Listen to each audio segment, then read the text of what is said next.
What's up, everybody, and welcome back to All the Things Sort of Truth, the alcohol-fueled, chapter-by-chapter reread of the Sort of Truth series with a stoppered bottleful of craft brew on the side. Oh, that sounds, like, mystical. Yeah, it's fancy. Yeah. It's fancy because stoppered is not a word you normally hear. Yeah. It's like a cork, but, like, not. Yeah. I'm Nate. And I'm Jade. And today we're going to be talking about Chapter 7. And today we're going to be talking about Chapter 7 of Stone of Tears. Yes, we are. And I'm 90% sure you were about to say Wizard's First Rule. Mm-hmm. I absolutely was. Yeah. And actually, even more so, because on the notes it says SOT in really big letters. And so I'm like, we're going to be talking about Chapter 7 of Sword of Truth. Shit, no.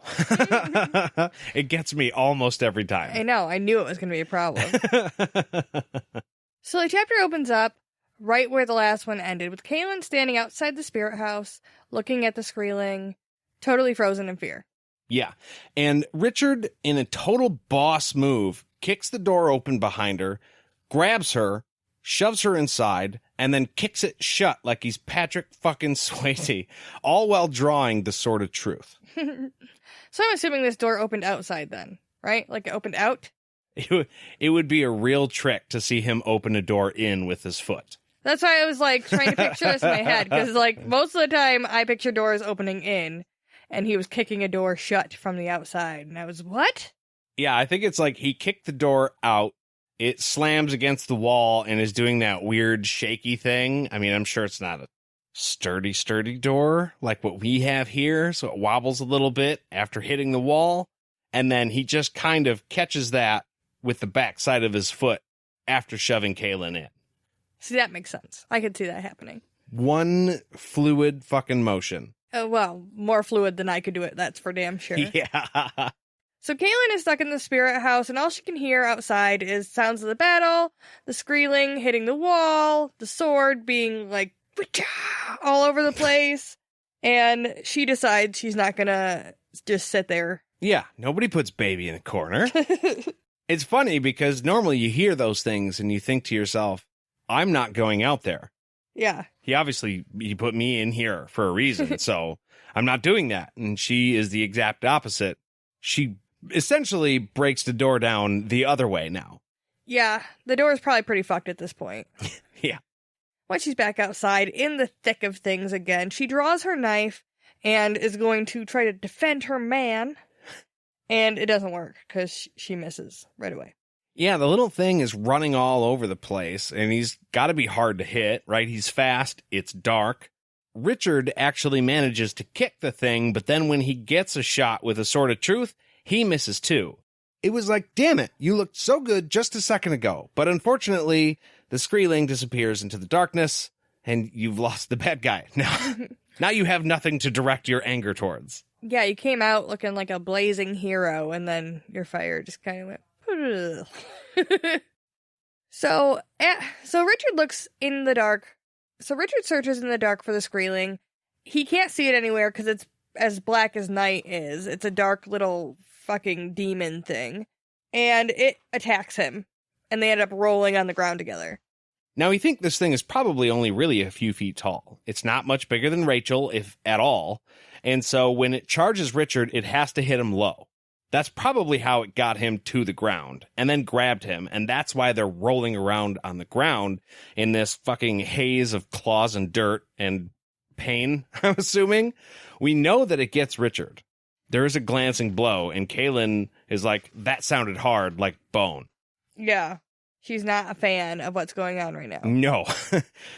And Richard manages to get his wits about him for a second. It seems like he grabs this thing and he throws it over himself, right? To try and break this cycle of rolling around on the ground. And the second it gets out of his grip, it does like this weird roly-poly move from like a Bug's Life. And it lands on that short wall with what I imagine to be a ta-da! You're talking about the two little twin little roly-polies. Yeah. Yeah. It flips up onto the wall, and okay, it doesn't do the ta-da, but the way I pictured it was like that, because it stands up on the wall, and then all of a sudden 36 arrows shoot right into his chest, and a spear. And so he's standing there on the wall, and it was like a cartoon almost. He's like, ha, looking at you. Boom, all the fucking arrows in the spear at once. Yeah. And it doesn't really change his demeanor at all. No, this thing is just like the thing that we saw at the People's Palace. These people obviously don't know what the fuck they're dealing with, but we do. Right, it adds to the tension so much. You're like, dude, just walk away slowly. We already know this. Yeah. And Kahlan having to explain it to everybody, spoiler alert, like 3 times in this chapter, feels like overkill. It's like, okay, we got that already. Yeah. But yeah, she has to do that again. We're watching another group of people deal with the same problem in a different way. Right. But it takes a little bit longer for them to realize what's happening because Zed obviously has more experience than Kahlan does. So she doesn't realize exactly what's happening until they all notice that the thing has lost interest in one of the hunters. It just stopped paying attention to it when the guy started walking. So at that point, she tells everybody not to stand still, not to run, just fucking walk. Just walk away and leave it to us to deal with. Yeah, and then she tells Richard that she thinks the only way to kill it is to hack it to bits. Which, I mean, sounds like a good plan, really. Okay. But Richard's like, what the fuck do you think I've been doing, Kahlan? You think I'm over here trying to sing it a lullaby? No, I'm trying to kill it. I've been trying to kill it. As it happens, kind of hard to kill. Richard gets excused of his temper, I feel like, quite a bit because of the sword. Oh, it's a sword. He's being a giant dickbag because of the sword. And I don't know. I feel like you can feel that he turns into kind of a different person in these moments, too. I have another opinion. I want to preface this by saying I don't really believe that this is what's happening, but it is common among the male species, I guess you would say. Up until now, Richard has wanted Kahlan. Couldn't have Kahlan, wanted Kahlan. Now, he kind of has Kahlan. So the romantic side has been turned down because now he's got the girl, so the dick comes out. And I don't mean what you all think that I mean. I mean, I could see that. I could also see, like, he wants to protect her more. So he's more, like, extra when it comes to her protection. He's going to be just a giant asshole when it comes to that. But he was also a giant asshole to her a couple times in the last book. Like, sometimes he didn't even have his sword out. And he was just, like, shoving her around and yelling at her in her face. He did put hands on her a couple of times, and we both went, whoa! Yeah. Maybe he just has a bad fucking temper, like, aside from the sword. He's a perfectly good dude in every aspect of his life, except that little flash temper. Well, we do know that his dad told him to, like, never let his anger show. So, I mean, it stands to reason that the dude has been bottling it up for his whole life, and he has no real coping mechanisms. Severe emotional damage. You know, I hadn't considered that. He has no real, like, bearing for how he's supposed to handle his anger when he is angry, so it's like, calm, cool, I'm great, everything's awesome. And then all of a sudden he's like, fuck you, fuck everybody, I'm going to burn the world down. Yeah, I guess it's universally understood that the best way to handle feelings is not to just bottle them up inside for years and years. George probably should have given Richard an outlet of some kind, and not quiet memorization in the woods either. Yeah, yeah, I don't think that's healthy for a teenage boy. So, during the middle of this battle, they're trying to fight for their lives, and they again start discussing things that I feel like could wait. He asks her why she left the spirit house, and she responds by being like, because I fucking love you, you big dumb ox. And if we get out of here, you're going over my knee. Just so you know. So, yeah, I thought that was a really weird thing to say right there. Like, if we survive, I'm gonna spank you. Yeah, you've been naughty. And then Richard goes, if we survive, I'm gonna let you. Yeah, let's get through this before we start chucking the innuendos around, okay? Right. If this isn't horny Terry, then nothing is. Hello, BDSM community. How you doing? Speaking of pain, though, see what I did there? Kahlan asks Richard about his headaches. He said, 1 minute, I can't fucking breathe. It hurts so goddamn bad. And then the next minute, I was fine. And that is right when he sensed the squealing outside. Not hurt him, which Kahlan does try and suggest here in a little bit. He sensed it was there. Yeah, through the wall. Right. Yeah, but I thought it was weird that Kahlan was like, yeah, but you just heard it, right?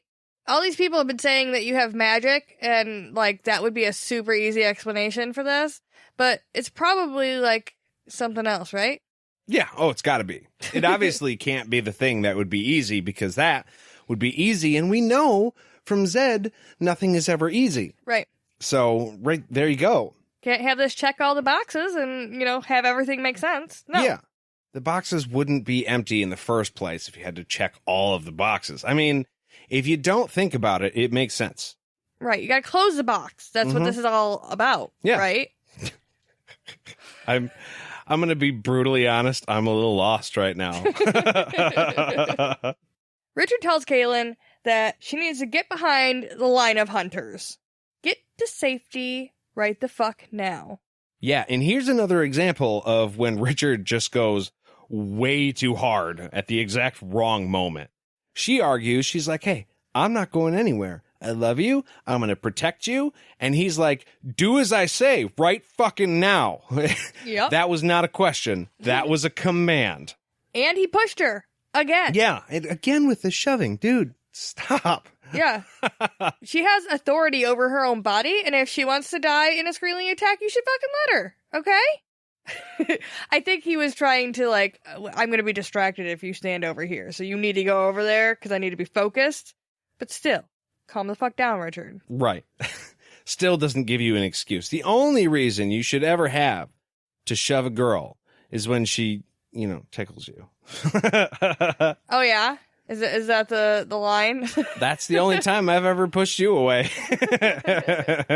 And I stand by it. So right here is where Richard squares off with this squealing. He's ready to fight. Kahlan has refused to go anywhere, so she is right here, kind of behind him, what I imagine to be, just a little bit. As it charges him, Richard has the tip of the sword resting on the ground. I know that if you guys have been listening to this show for any amount of time, you know you don't fucking do that. Sorry, I just had to tell him that. That's bad swordsmanship? Right. Yeah.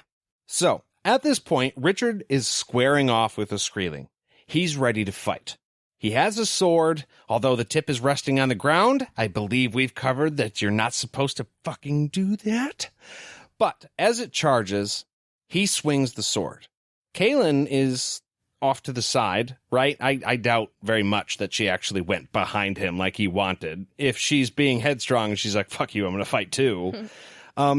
In a bit of a role reversal here from earlier, she saves Richard's ass. Maybe. Like, it's a hard maybe, but she calls blue lightning from the sky and electrocutes the squealing right as Richard hits the thing with the sword, and it just explodes into all these little bloodless black pieces, kind of like dust into the wind. Anyways, so what we learned here is that Kahlan is in effect a fucking Palpatine. Oh, so is she going to take the last name of Skywalker now? Maybe. All my nerds are like, fuck yeah, they went there. Guys, we went there. Kahlan has blue lightning. That's not insignificant. No. But still, a surprise to her and Richard. I love how her and Richard making it official has fully shoved Kahlan. I mean, she's been shoved a couple times, but this has fully just shoved her into psycho girlfriend territory. She is not going to let anything fuck this up for her. No girls, no demons, no gross cheese. Doesn't fucking matter. I will call lightning from the sky. That's my fucking man, okay? Could you imagine if the squealing was a female?